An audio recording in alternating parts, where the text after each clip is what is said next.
Bismillah, Assalamualaikum, selamat datang kembali di Fakta Sejarah. Griyo Sewu Demit, sebuah kisah nyata dari Mas Restu Wiratmaja. Kali ini, saya akan membacakan bagian penghuni lain kamar sebelah atau part 2 di Fakta Sejarah. Tapi sebelum itu saya harus berdoa dulu ya. A'udzu bikalimatillahi tammati min syarri.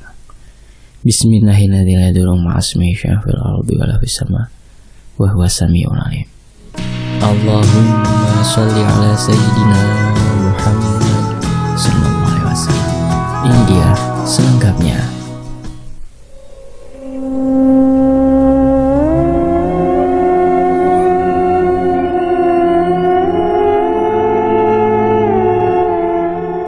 Keesokan harinya, aku terbangun agak telat. Pintu sudah terbuka lebar dan ternyata Mas Albi sudah berdiri di depan pintu sembari tersenyum lebar. "Bagaimana? Tidurnya nyenyakkah malam tadi?" ucap Mas Albi sembari tertawa.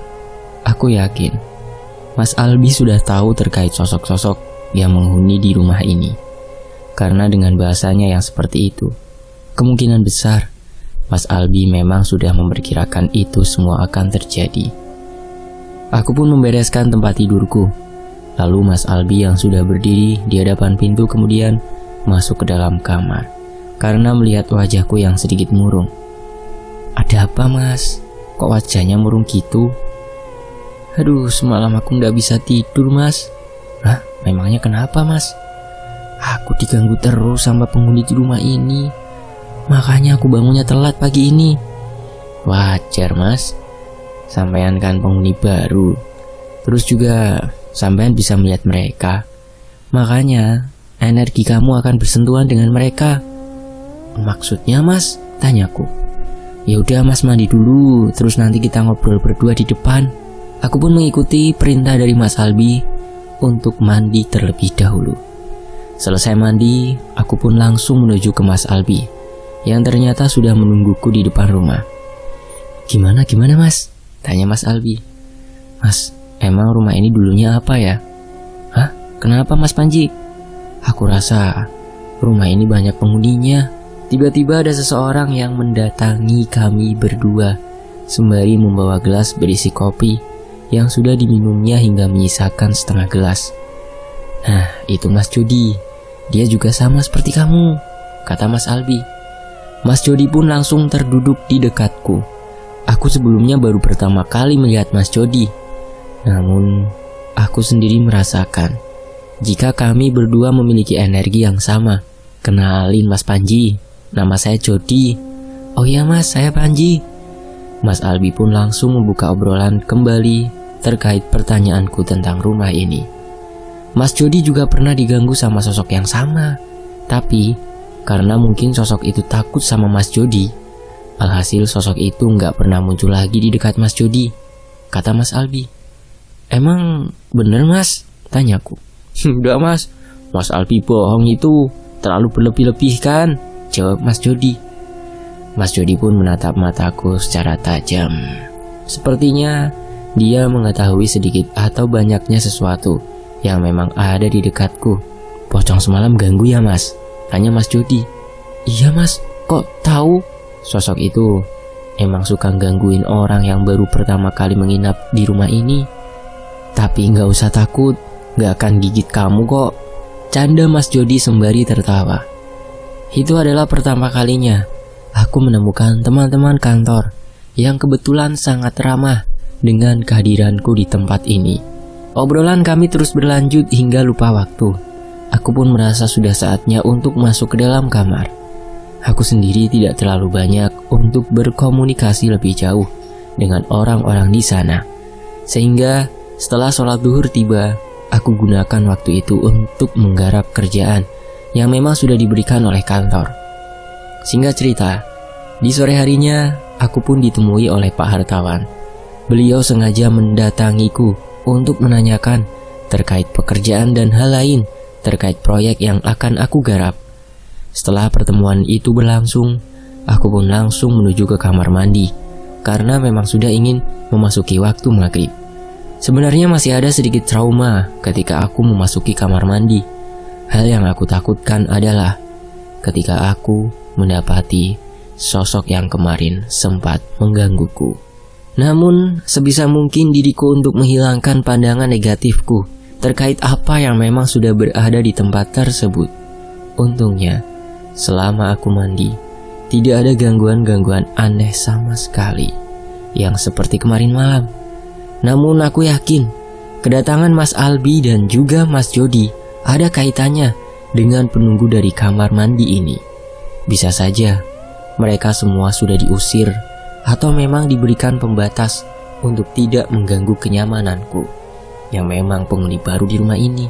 Aku pun melangkah menuju kamar. Rasanya kali ini langkahku sedikit berat, seperti ada sesuatu yang memang bergelayutan di kakiku. Saat sudah sampai di depan pintu kamar, kakiku sudah agak enakan kembali. Namun dari belakangku terdengar suara anak kecil, yang suaranya mirip seperti kemarin malam saat mereka ingin mengajakku untuk bermain. Tiba-tiba terdengar suara anak kecil mirip seperti kemarin malam. Suaranya yang lirih, namun karena kelirihannya suara itu akhirnya membuat sekujur tubuhku merinding seketika. "Panji, mau main bareng?" Aku pun mengindahkan ajakan itu.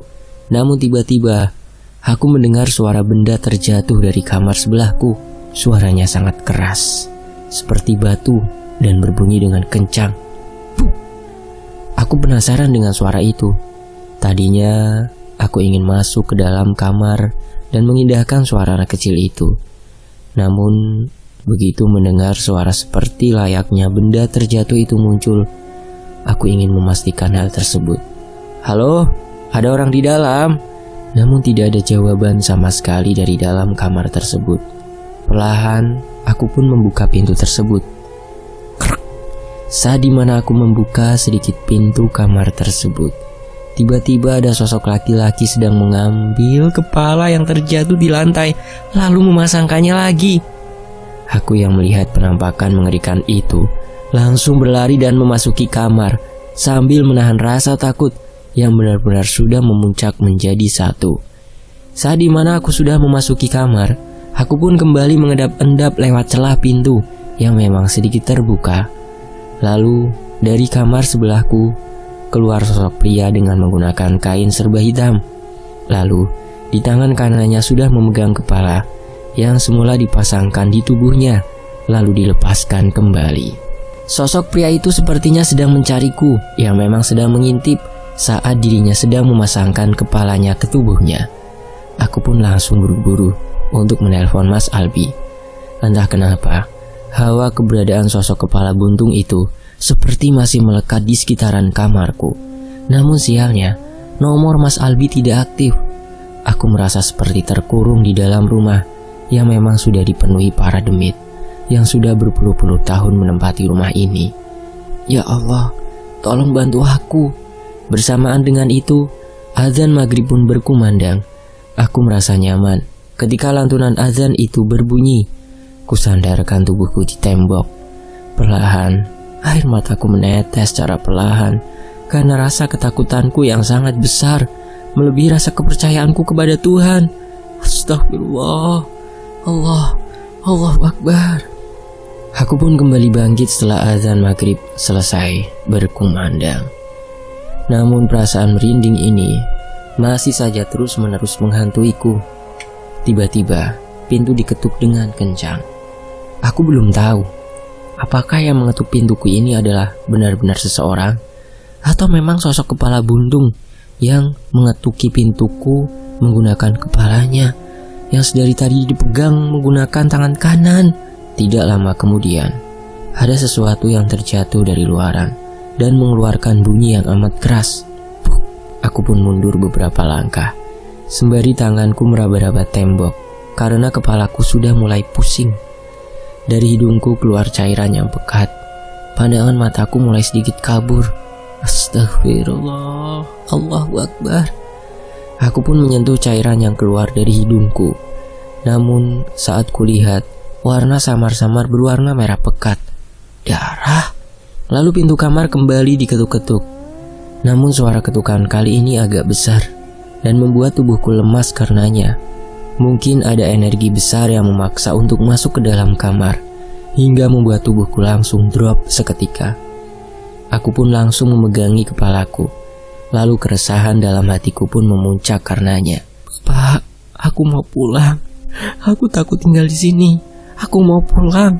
Aku mau pulang. Bersamaan itu kepalaku dipenuhi suara tawaan, tangisan, rintihan, ajakan, ucapan bahasa Jawa, suara alunan gamelan yang menjadi satu hingga membuat kepalaku serasa ingin pecah karena mendengarnya. Berhenti! Aku tahu kalian sudah lama di sini. Aku hanya ingin kerja. Jangan ganggu aku lagi. Tolong hentikan. Tiba-tiba pintu terbuka. Pak Hartawan dan Mas Albi langsung masuk ke dalam kamar. Mereka berdua terkejut saat melihatku yang sudah berlumuran darah yang keluar dari hidung. Astagfirullah, Mas Panji, kamu kenapa? Aku pun langsung menjauh dari mereka berdua. Kali ini aku melihat seluruh demit penghuni dari rumah. Jangan masuk ke sini. Mas Albi yang mengetahui hal tersebut langsung menengok ke arah belakang. Dia tahu jika aku ini merupakan anak yang memiliki garis keturunan, sehingga anak sepertiku adalah anak yang menjadi incaran para demit karena bau tubuhnya yang sangat harum bagi mereka. Mas Albi pun langsung menutup pintu. Tidak lama kemudian, dia pun membacakan sesuatu, lalu dia tiup daun pintu sebanyak 7 kali. Kenapa, Bi? Tanya Pak Hartawan. Mas Panji diganggu, Pak. Jelas Mas Albi. Astagfirullah. Aku terus menutupi kepalaku yang masih terngiang-ngiang dengan suara aneh yang membuat kepalaku pening seperti diputari oleh banyak orang. Mas Panji, istighfar, ucap Mas Albi. Mas Albi terus melantunkan kalimat istighfar di telingaku. Aku baru sadar bahwa mereka itu benar-benar membantuku ketika tubuhku direbahkan di kasur. Mataku yang semula terpejam karena tidak ingin melihat mereka yang sudah menunggu di luaran kamar, kini aku memberanikan diri untuk menatap Pak Hartawan dan juga Mas Albi yang sepertinya sudah sangat khawatir dengan keadaanku. Mas, kamu gak apa-apa kan? Tanya Pak Hartawan. Pak, mereka tadi ada di depan pintu. Mereka semua. Mereka yang berada di rumah ini. Mas Albi segera menenangkanku. Terlihat di luar kamar juga sudah ada Mas Jody dan salah satu karyawan yang hanya membukakan hanya satu matanya. Kami sengaja mengundang mereka karena keadaan kamu benar-benar buruk, Mas. Kami merasa kecolongan jika kamu sampai seperti ini. Maafkan kami ya, Mas, ucap Pak Hartawan. Aku hanya terdiam. Tubuhku menggigil seketika. Rasanya baru pertama kali aku mendapati sebuah kejadian aneh yang menimpa diriku selama menempati sebuah tempat untuk bernaung. Mas Albi pun dibisiki oleh Pak Hartawan. Sepertinya ada sesuatu yang memang bermasalah pada diriku. Mas Albi ingin membantu kamu untuk menutup bagian punggung kamu. Boleh kan? Tanya Pak Hartawan. Punggung saya kenapa, Pak? Tanyaku. Gak apa-apa, Mas. Ini hampir mirip seperti iga jaran. Jelas Mas Albi. Setahuku, iga jaran adalah posisi di mana tubuh seseorang telah berlubang dan rawan akan ketempelan-ketempelan oleh makhluk-makhluk yang tidak kasat mata. Boleh kan, Mas? Tanya Mas Albi. Iya, Mas, boleh, ucapku. Pak Hartawan pun akhirnya keluar, lalu menutup pintu kamar. Kini hanya tersisa aku dan Mas Albi yang berada di dalam kamar. Coba pegang tanganku, Mas. Mas ngerasain pancaran energiku nggak? Tanya Mas Albi. Aku nggak ngerasain sama sekali, Mas. Iya, Mas. Mas tahu kenapa? Tanya Mas Albi. Nggak tahu, Mas. Sosok yang menjaga emas sudah kewalahan ketika menghadapi 1000 demit atau 1000 setan di rumah ini. Maksudnya, Mas, Mas punya khodam turunan. Khodam turunan Mas tidak mampu untuk menghadapi semua demit di rumah ini. Jumlah demit di rumah ini kisaran 1000. Namun yang baru menampakkan ke dalam hadapan Mas hanya beberapa saja. Mereka yang menampakkan diri kepada Mas adalah sosok-sosok yang tertarik dengan tubuh Mas. Jelas Mas Albi. Aku tidak menyangka ternyata apa yang dikatakan oleh Bapak benar. Jika aku sedikit kecolongan saja di tempat ini, niscaya aku sudah tak berdaya. Pasti bapakmu menitipkan sesuatu kan kepada Mas Panji? Tanya Mas Albi. Iya Mas, bapak memberikan sebuah amalan untuk berjaga-jaga. Itu akan tergunakan jika waktunya tiba. Untuk sekarang, Mas Panji akan aku bimbing terkait bagaimana caranya untuk mengendalikan kelebihan Mas. Tapi sebelum itu, punggung Mas harus ditambal dulu. Ada beberapa lubang yang rawan untuk ditempeli oleh mereka yang ada di sini, jelasnya. Mas Albi pun langsung meminta kepadaku untuk menghadap tembok dan membelakangi Mas Albi. Lalu kedua tangan Mas Albi menyentuh punggungku secara perlahan.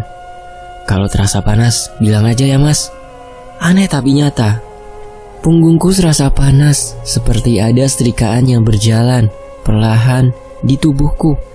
Mas Albi bilang, jika memang tubuhku sudah berlubang, maka akan ada sisa-sisa energi negatif yang masih mengendap di belakang punggungku. Perlahan tapi pasti, punggungku yang semula merasakan hawa panas, kini berubah menjadi sedikit sejuk. Aku tidak tahu apa yang diberikan oleh Mas Albi kepadaku.